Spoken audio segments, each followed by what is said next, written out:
Hello anh em, mình là Tú. Thì hôm nay mình sẽ hướng dẫn cho các bạn cách thay thắng sau của các dòng Sport, và có thể nói là tương đương với các dòng khác cũng được. Trước tiên là mình cần một cái zip đầu dép như này đây, và cơ bản thì chiếc này là chiếc cbr1000, đời 2006. Thì muốn thay nó thì dễ lắm. Con này là ốc số 8, cờ lê số 8. Tháo nó ra trước.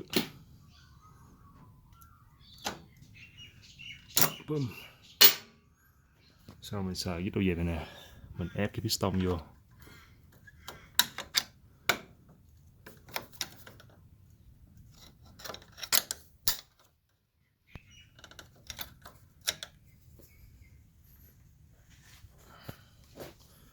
Như thế này đây.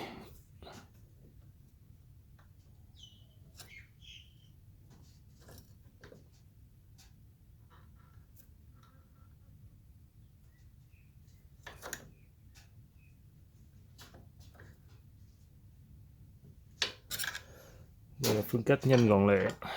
Đối với các bạn nào sợ chày đĩa thì các bạn cứ việc cứ chửi bới đi, không sao đâu.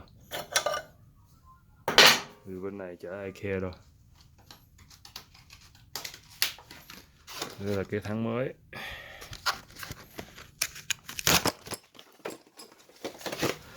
Bên gắn á, làm sao mà cái đuôi này nè,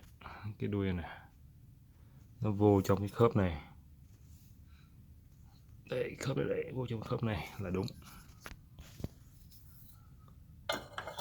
Trước tiên mỗi gắn vô khớp, quan trọng nhất là nó phải vô khớp. Đấy. Vô khớp như thế này. Bên kia cũng thế. Bên kia thì phải đẩy cái này vô để mình chọt cái thắng vô. Bên kia mình kiểm tra bằng cách mình qua đây mình coi. Đó, thấy không? Nó vô khớp.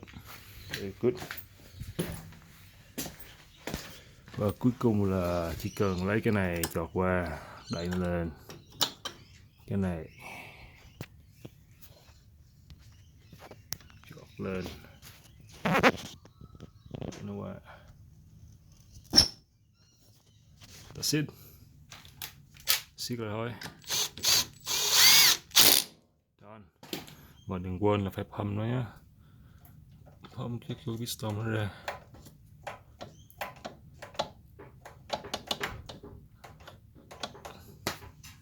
Done.